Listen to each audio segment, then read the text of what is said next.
later. Mrs. Catherine.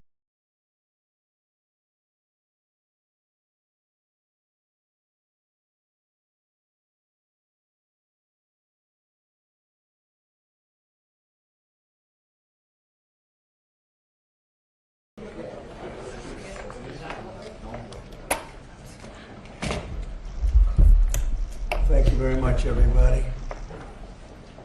Been a little busy day, right? We had a good morning, and now we're having a good evening, and we're going to a premiere in a little while. But there's nothing more important than what we're doing right now, in my opinion. Today I'm signing a historic executive order to combat the scourge of addiction and substance abuse. Big deal in this country and probably in every country. We're calling it the Great American Recovery Initiative. I'm grateful to be joined by co-chairs of this sweeping new effort, Secretary of Health and Human Services Robert F. Kennedy Jr. and Senior Advisor to the White House Great American Recovery Initiative, Catherine Burgum. Thank you both very much. Thank you, Catherine. Thank you, sir. Thank you. Where's Bobby? Bobby. Hello, Bobby. Come here, give me a hand. I love Bobby. You're doing a great job, Catherine, right? Do we think so? Who's doing a better job, him or your husband? Maybe your husband. He's doing a good job. I'm just getting started, sir. They're both doing very well, and now you're going to do better than both of them. Thanks as well to Attorney General Pam Bondi, Secretary Doug Burgum, Secretary Scott Turner, Secretary Doug Collins, Special Envoy Steve Witkoff, who's got some pretty good news, Chief of Staff Susie Wiles, FDA Commissioner Dr. Marty McCary, NIH Director Dr. Jay Bhattacharya. Oh, I've gotten good at that, Jay. Administrator of the Centers for Medicare and Medicaid Services, Dr. Mehmet Oz, who's doing a fantastic job, and Director of the Office of National Drug Control Policy, Sarah Carter. I also want to introduce a great friend of mine who happened to be here, and he's very much committed to this. He knows how important it is for our country. He's built a tremendous American company. It's called WeatherTech. I guess you've seen the ads. I've seen the ads. I think they're great ads, but more importantly, it's a great product. David McNeil. David, congratulations on what you've done. It's incredible. Thank you, Mr. President. Thank you. Really great. And the president of WeatherTech, Ryan Granger. Ryan, congratulations. What a great job. They built an American company, and it's a thriving company, too, so with a great product. It's great to be here in America. You know, when I was in the private sector, I'd always buy the floor mats, but now that I'm president, I no longer have to buy floor mats. But you made a great floor mat, and you still do, and lots of other things. Many of those with me today have personally known the heartache of a loved one taken by drug or alcohol addiction. I do. Just like millions of American families, every year we lose an estimated 300,000 people to drug and alcohol abuse, and the real number is probably much, much higher than that. Thankfully, drug overdose deaths plummeted by 21% in the last year. We're working very hard on it. We've closed the southern border, seized over 47 million fentanyl pills and 10,000 pounds of fentanyl powder. That's a record, and I have formally designated Dr.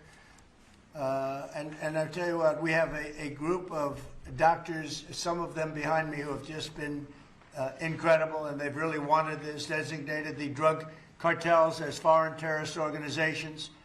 And for some reason, they didn't want to do that until we came along, but they are indeed foreign terrorist organizations. With our action in the Gulf of America, that sounds so nice when I hear the Gulf of America.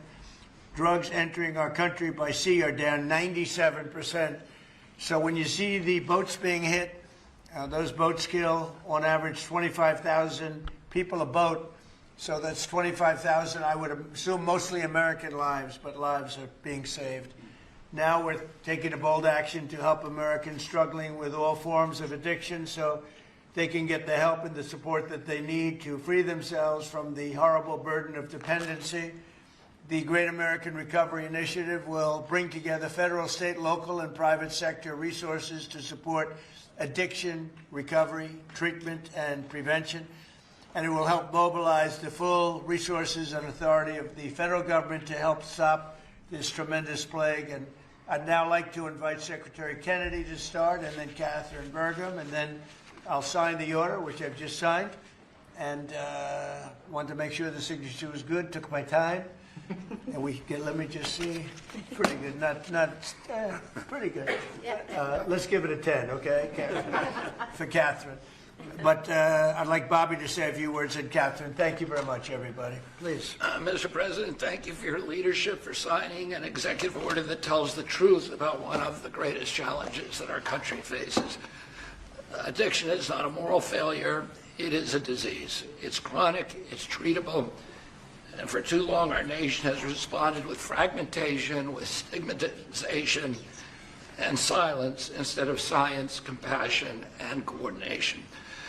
Today, President Trump changes that. With the Great American Recovery Initiative, we finally bring the full strength of the federal government together across healthcare, law enforcement, housing, labor, faith communities, and the private sector to save lives, restore families, and rebuild communities that addiction has hollowed out.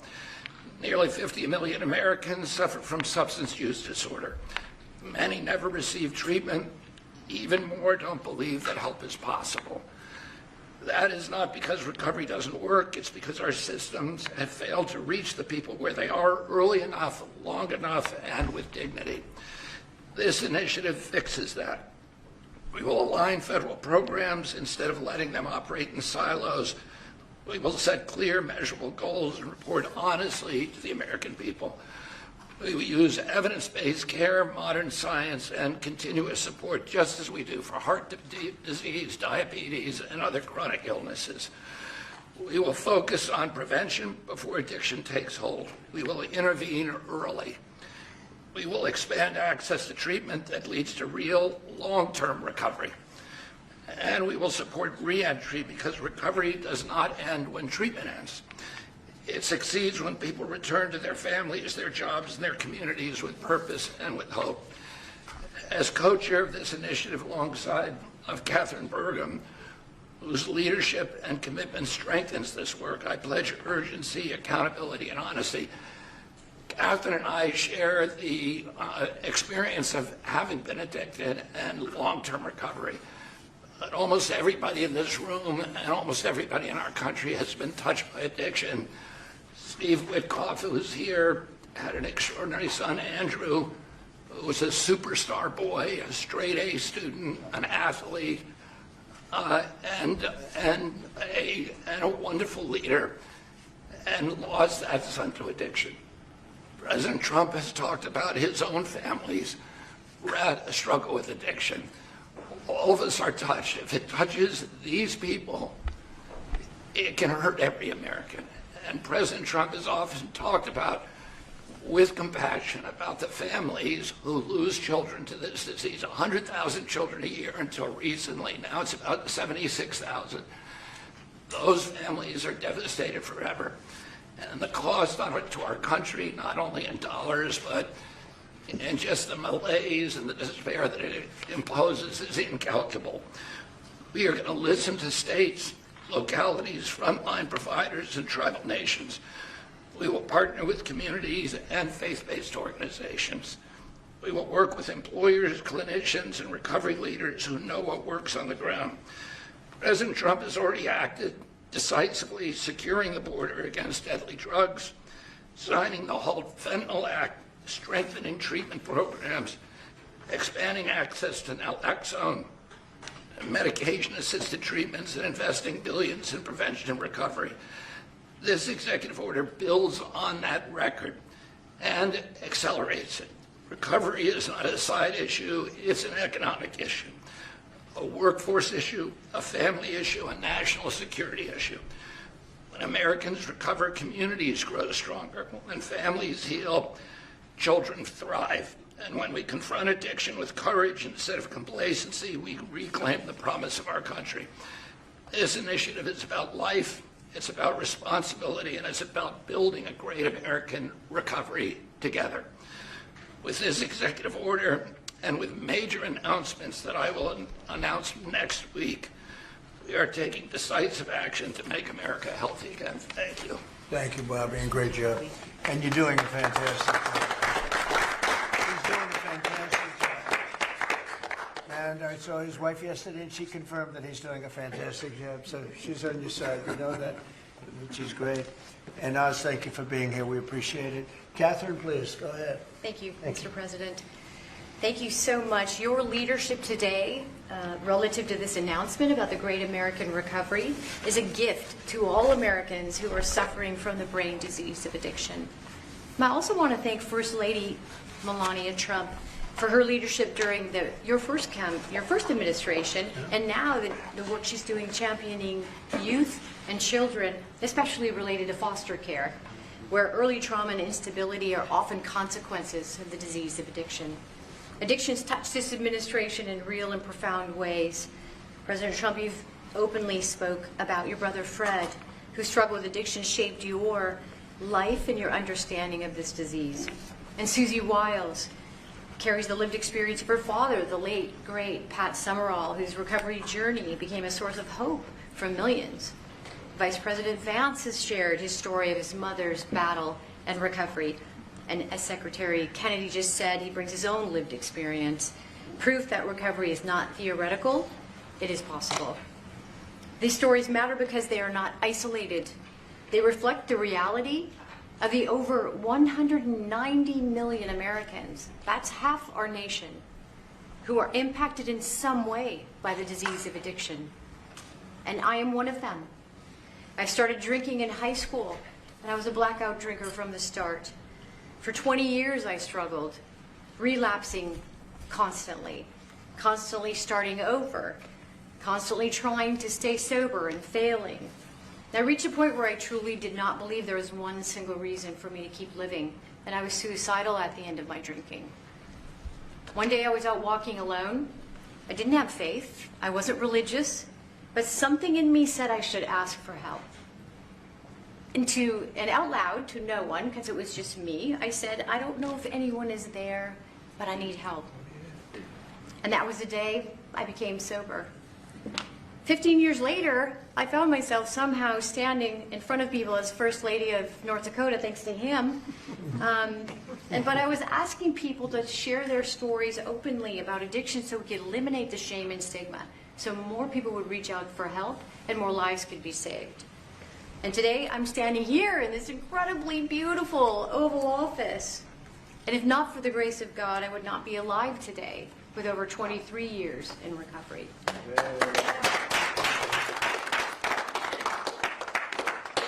That's why I'm here, and my message is simple: never give up hope for recovery. Mr. President, I also want to thank you for allowing me to stand here with you today. I was in this building in 2017 when the administration announced the national response to the opioid crisis. And nearly a decade later, the crisis remains, and in many ways it has grown worse. Not because we lacked compassion, not because we lack effort, but because we never fully aligned our system with the truth. Addiction is not a moral failure. It is not a character flaw, and it's not simply a behavioral issue. Addiction is a lifelong, chronic, relapsing medical disease as real as diabetes, cancer, and heart disease. And when we fail to treat it as such, we don't treat the disease, and we pay mightily for the consequences. Emergency rooms, jails, foster care, overdose deaths, and broken families. The Great American Recovery changes that. This initiative represents a fundamental shift from reaction to prevention, from fragmentation to coordination, from stigma to science, from short-term fixes to long-term recovery. And for the first time, we're aligning federal leadership across health, justice, labor, housing, veterans, social services, the faith office, and education around one single shared truth. When addiction is treated early and correctly, people recover and families heal. Addiction is a generational disease, and if we don't treat it properly, it repeats from parent to child, from community to community. And when we treat it like a lifelong condition, the condition that it is, we stop that cycle. We save lives, we restore families, we rebuild communities, we return people to dignity, purpose, and productivity. Mr. President, thank you for seeing this moment clearly. With your leadership, And the Great American Recovery Initiative, we're establishing a new framework and a new national response to the disease of addiction, including treatment and care that parallels other chronic diseases. With this framework and treatment, recovery is not the exception, it is the expectation. Thank you. Thank you, darling.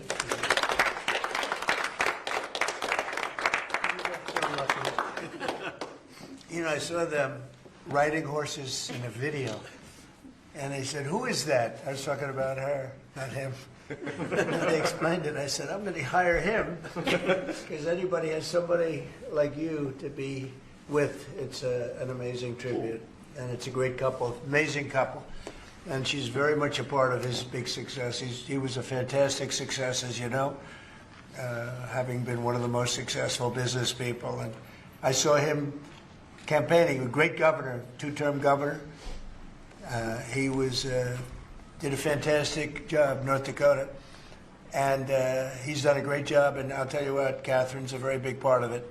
I see it. It's just really one of the fantastic couples. So I appreciate it. What a beautiful job you've just done.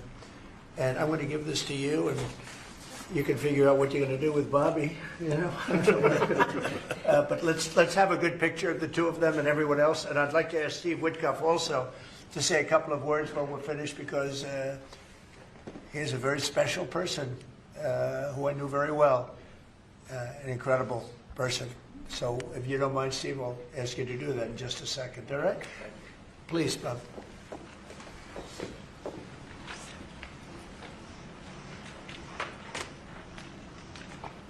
Okay. Thank you very much. You, Catherine. Thank you very much. Thank you. Great job. Thank you so much. Steve, please. The president is doing the same thing to me now that he did to me in 2017. You remember, Catherine? Yeah, we were sitting next to each other. Yeah. Yes. So I want to tell the story about this. So I came to the opioid conference, and the president did not know I was coming because I was invited by the First Lady. And he leaned over, saw me in the aisle, and he looked at me and he said, "Steve," and then he realized why I was there, because I had lost my son Andrew, and the president was an incredible friend when I lost him. I lived in his building at 502 Park Avenue, and I remember when him and the First Lady came, and I talked about this all the time. And so he took my hand, and he said to me, "Come on up to the stage and tell the world about your boy Andrew." And of course, that was, something that was really meaningful to me, but, and I got through it. And I talk about it all the time. I talked about it on the campaign trail and so forth. He is a very special man. And he's begun and led the fight against opioid addiction and alcoholism. And Catherine, I feel like we sort of bonded from that day. And it's just my blessing to work for you, sir. He's a special guy.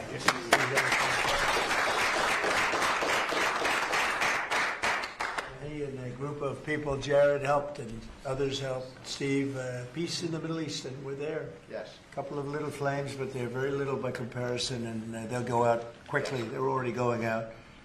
And he's now trying very hard to settle up with Russia and Ukraine, and I think a lot of progress is being made there. And I told that Russia's not doing any shooting for a period of time during this horrendously cold weather. Because of you. So we asked President Putin if they could stop the shooting for a week. They're being hit with proportionately the kind of cold that we're being hit. It's much colder in Ukraine to start off with, but it's really cold now, and he agreed to do that. We appreciated that very much. It's a nasty war. It's a nasty, nasty war.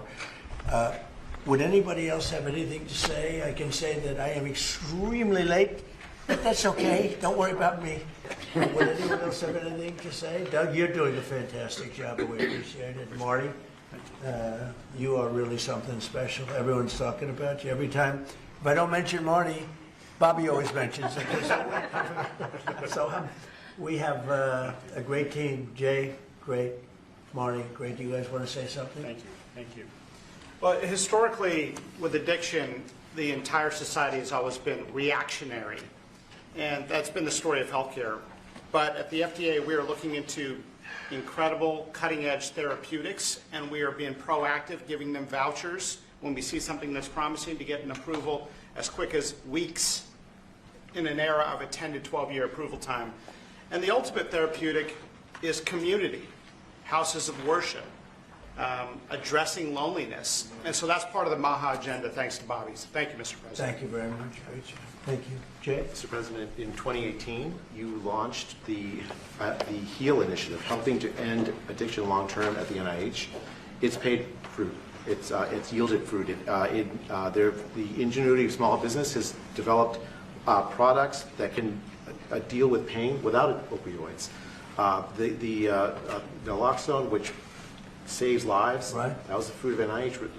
And for the kinds of investments that are your administration that you've made, starting from the first Trump term to now, will continue to pay dividends. The kind of research that the NIH is doing will help turn the tide, make people's lives so much better, restore families. All of the addiction that we've seen, 80,000 deaths we saw, the huge spike in addiction deaths, during the first Biden term, is going to be a thing of the past, and I'm so proud to be part of And this. fellas, some great things happening, right? Yeah. Marty, there's great, really great things happening, I hear. And some pretty big announcements over a short period of time, right? Yep. Moving drugs over the counter so you don't need a prescription. Yeah, right. Naloxone, which treats opioid, is one of those drugs. And we're being proactive with synthetic 7-OH, a new opioid that's showing up. And we're working with the DOJ on addressing that because chemists are coming up with new opioids faster than the government has been able to keep up. We're going proactive on these new chemicals. That's great. No, I hear fantastic things. Thank you all very much. We really appreciate it a lot. Thank you, Oz. He's doing a fantastic job. Thank you all very much. I appreciate it. Thank you, please. Thank you. Mr. President, can you respond to the new Fox poll that says people think ICE's tactics are too aggressive? Photographers, reporters, we're done. Thank you. Cameras, we're going. Thank you, press. Thank you, guys. Thank you, guys. Thank you. Are we going to flip for this, or what are we going to do? Oh, sorry, I really do. Come on over. Let's talk to David for a second. You guys get a good picture. Can you afford it? Anybody need-